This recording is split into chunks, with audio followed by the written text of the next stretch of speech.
ಪ್ರಿಯ ಸಹೋದರ ಸಹೋದರಿಯರೇ, ನಿಮ್ಮೆಲ್ಲರಿಗೆ ನನ್ನ ವಂದನೆಗಳು. ಇವತ್ತಿನ ದಿವಸ ಕರ್ತನ ವಾಕ್ಯ ಯಾವುದಂದ್ರೆ 2 ಕೊರಿಂಥಿ 6:14-18. ಅಲ್ಲಿ ದೇವರ ವಾಕ್ಯ ಏನು ಹೇಳ್ತದಂದ್ರೆ, ಕ್ರೈಸ್ತರಾದ ನೀವು ಅನ್ಯ ಜನರ ಸಂಸರ್ಗದಿಂದ ಕೆಡಬಾರದು ಎನ್ನುವ ಬೋಧನೆ. ಅನ್ಯ ಜನರ ಸಂಸರ್ಗ ಅಂದರೆ ಬೇರೆ ಅನ್ಯ ಜನರ ಜೊತೆಗೆ ನೀವು ಒಡನಾಟ ಮಾಡಿ ತಪ್ಪಿಗಸ್ತರಾಗಬಾರದು ಅಂಥೇಳಿ ದೇವರ ವಾಕ್ಯ ಹೇಳ್ತದೆ. ಅಲ್ಲಿ ಏನು ಹೇಳ್ತದಂದರೆ, ಧರ್ಮಿಗಳಿಗೆ ಅಧರ್ಮಿಗಳಿಗೆ ಏನು ಸಂಬಂಧ, ಕತ್ತಲಿಗೂ ಬೆಳಕಿಗೂ ಏನು ಸಂಬಂಧ, ಹಾಗೂ ಸೈತಾನನಿಗೂ ದೇವರಿಗೂ ಏನು ಸಂಬಂಧ. ಈ ರೀತಿ ವಿಶ್ವಾಸಿ ಅವಿಶ್ವಾಸಿಯೊಂದಿಗೆ ಹಿಜ್ಜೋಡರಾಗಬೇಡಿರಿ ಅಂತೇಳಿ ದೇವರ ವಾಕ್ಯ ಹೇಳ್ತದೆ. ಹಾಗೆ ಆದರೆ ಏನಾಗ್ತದೆ, ಅದರಿಂದ ಏನು ಅಂತೇಳಿ ಕೇಳೋಣ. ಆಗ ದೇವರೇನು ಹೇಳ್ತಾರೆ ಅಂದರೆ, ನೀವು ವಿಶ್ವಾಸಿಯಿಂದ ಅವಿಶ್ವಾಸಿ ಒಬ್ಬರಿಂದೊಬ್ಬರ ಜೊತೆಗಿದ್ದಾಗ ಅವರು ಮಾಡುವ ಕಾರ್ಯಗಳನ್ನು ನೀವು ಅನುಸರಿಸಿ ನೀವು ತಪ್ಪಿಗಸ್ತರಾಗಿರ್ತೀರಿ. ಕ್ರೈಸ್ತರಿಗೂ ಹಾಗೂ ವಿಗ್ರಹಾರಾಧನೆ ಮಾಡೋರಿಗೂ ಸಂಬಂಧವಿಲ್ಲವರ ಜೊತೆ ಗೂಡಬಾರದು, ಹಾಗೂ ನೀವು ಅವರಿಂದನೇ ನೀವು ಕೆಡುತ್ತೀರಿ. ಅದೇ ರೀತಿಯಿಂದ ಬೈಬಲಲ್ಲಿ ಕೂಡ ಇಜ್ಬೇಲ್ ಎಂಬ ರಾಣಿ ತನ್ನ ರಾಜನಿಗೆ ಈ ರೀತಿಯಾಗಿ ತನ್ನ ಧರ್ಮವನ್ನೇ ತಿರುಗಿಸಿಬಿಟ್ಟಿದ್ಲು. ಆ ರೀತಿ ಮಾಡಬಾರ್ದು ಅಂತ ಹೇಳಿ ದೇವರ ವಾಕ್ಯ ಹೇಳ್ತದೆ.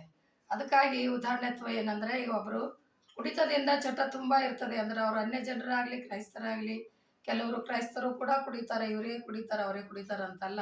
ಆದರೆ ಒಬ್ಬರು ಕುಡಿದಿಲ್ಲ, ಮತ್ತೆ 2-3 ಕರೆದುಕೊಂಡು ಆ ತಪ್ಪನ್ನು ಮಾಡಲು ಪ್ರಾರಂಭಿಸ್ತಾರೆ. 1 ದಿನ 2 ದಿನ ನಂತರ ಅವರಿಗೆ ಅಭ್ಯಾಸ ಆದ ನಂತರ ಹಾಗೆ ಅದನ್ನು ಮುಂದುವರಿಸ್ತಾ ಹೋಗ್ತಾರೆ. ಅದರಿಂದ ಕುಟುಂಬದಲ್ಲಿ ತೊಂದರೆ, ಅವರ ಆರೋಗ್ಯ ಹಾಳಾಗ್ತದೆ.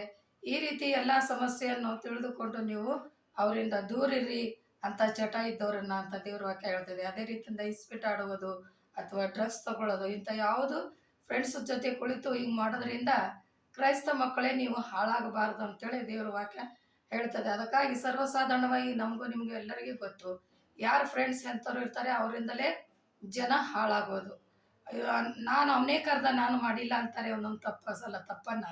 ಆದರೆ ಅವನು ಕರೆದರೂ ಇವ್ರಿಗೆ ಬುದ್ಧಿ ಯೋಚನೆ ದೇವ್ರು ಕೊಟ್ಟಿದ್ದಾನಲ್ಲ, ಅದನ್ನು ಉಪಯೋಗಿಸ್ಕೊಂಡು ನೋಡಿ ಏನೇ ಆದರೂ ಕೂಡ ನಾನು ಆ ತಪ್ಪನ್ನು ಮಾಡಲಾರ ಅಂಥೇಳಿ ಸ್ಥಿರವಾದ ಮನಸ್ಸು ಅಂದರೆ ದೇವರಲ್ಲಿ ಸಂಪೂರ್ಣ ನಂಬಿಕೆ ಇದ್ದವನು ಇಲ್ಲಪ್ಪ ನಾನು ಬರೋದಿಲ್ಲ ಅಂತೇಳಿ ಏನೋ ಒಂದು ನೆಪ ಹೇಳಲಿಂದ ತಪ್ಪಿಸ್ಕೊಳ್ತಾನೆ.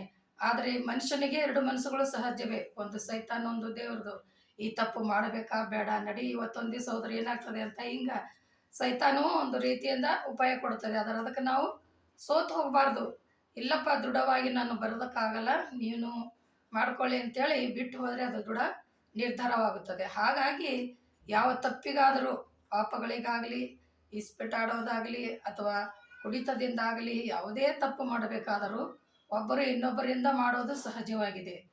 ನ್ಯಾಚುರಲ್ ಆಗಿ ಮಾಡಬೇಕಂದ್ರೂ ಏನೋ ಒಂದು ಸಾಲದ ನೆಪ, ಯಾವುದೋ ಒಂದು ಕಷ್ಟ, ಇಂಥದ್ದೆಲ್ಲ ನೆಪ ಮಾಡಿ ಕುಡಿತಾರೆ. ಆ ರೀತಿಯಿಂದ ಆ ತಪ್ಪಿನಲ್ಲಿ ನೀವು ಸಿಗಬಾರ್ದು ಅಂತೇಳಿ ದೇವ್ರ ವಾಕ್ಯ ಹೇಳ್ತಿದೆ. ಅವಾಗ ಏನು ಹೇಳ್ತಾನೆ ಕರ್ತನಂದರೆ, ನೀವು ನನ್ನಲ್ಲಿ ನಾವು ನಿನ್ನಲ್ಲಿ ನೆಲೆಗೊಂಡಿರುವಾಗ ನೀವು ನನ್ನ ಮಕ್ಕಳಾಗುವಿರಿ, ಕುಮಾರ ಕುಮಾರ್ತಿಯರಾಗುವಿರಿ, ನಾನು ನಿಮ್ಮ ತಂದೆಯಾಗಿರುವೆನು, ಹಾಗೂ ನೀವು ನನ್ನ ಪ್ರಜೆಗಳಾಗಿರಿ, ಇಸ್ರಾಯೇಲಿನ ಪ್ರಜೆಗಳಾಗುವಿರಿ, ನಾನು ನಿನ್ನ ದೇವರಾಗಿ ನಿನ್ನನ್ನು ನಾಯಕನಾಗಿ ನಿಮ್ಮನ್ನು ಸ್ವೀಕರಿಸುತ್ತೇನೆ ಅಂತ ಹೇಳ್ತಾನೆ. ಅಂಥ ಯೋಗ್ಯತೆ ನಮಗೆ ಸಿಗಬೇಕಾದ್ರೆ ನಾವು ಆ ರೀತಿ ಅಂದರೆ ಒಳ್ಳೆ ಮಾರ್ಗದಲ್ಲಿ ಇದ್ದಾಗ ಮಾತ್ರ ದೇವರು ನಮ್ಮನ್ನು ಮಕ್ಕಳಂತೇಳಿ ಸ್ವೀಕಾರ ಮಾಡ್ತಾನೆ, ಸಹಾಯ ಮಾಡ್ತಾನೆ ದೂರಿಂದ. ಆದರೆ ನಮ್ಮನ್ನು ಹತ್ರ ಸೇರಿಸ್ಕೊಳ್ಳಲ್ಲ, ಯಾಕೆ ತಪ್ಪು ಮಾಡೋದ್ರಿಂದ.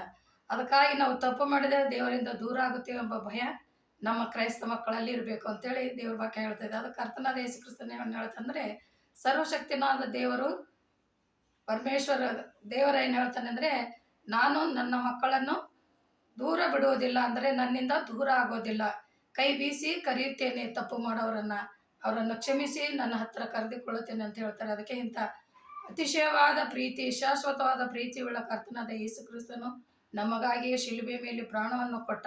ಅದಕ್ಕಾಗಿ ಇವತ್ತಿನ ದಿನ ನಮ್ಮ ತಪ್ಪುಗಳನ್ನು ಕ್ಷಮಿಸುವಾತನು ಆತನೇ ಹಾಕಿದ್ದಾನೆ. ಆತನೊಬ್ಬನೇ ರಕ್ಷಕ, ಆತನೊಬ್ಬನೇ ತಂದೆ. ಆತನನ್ನು ನಂಬಿ ನಾವು ದೃಢವಾಗಿ ಒಳ್ಳೆಯ ಮಾರ್ಗದಲ್ಲಿ ನಡೆಯುವಂತೆ ಕೃಪೆ ಮಾಡಬೇಕಾಗಿ ಇವತ್ತಿನ ವಾಕ್ಯವಾಗಿರ್ತದೆ. ಪ್ರಾರ್ಥನೆ ಮಾಡೋಣ. ಪರಿಶುದ್ಧನೇ ಪರಿಶುದ್ಧನೇ, ದೂತಗಳ ಒಡೆಯನೇ, ಸೇನಾಧೀಶ್ವರನೇ, ಅಪ್ಪ, ನಾವು ನಿನ್ನ ಕ್ರೈಸ್ತ ಮಕ್ಕಳಂದರೆ ನಾವು ನಿನ್ನಲ್ಲಿ ನೀವು ನನ್ನಲ್ಲಿ ಇದ್ದಾಗ ಮಾತ್ರ ನನ್ನ ಕುಮಾರ ಕುಮಾರ್ತಿಯರಾಗುತ್ತೀರಿ, ನಾನು ನಿನ್ನ ದೇವರಾಗುತ್ತೇನೆ ಅಂತ ನೀನು ಹೇಳಿದೆ.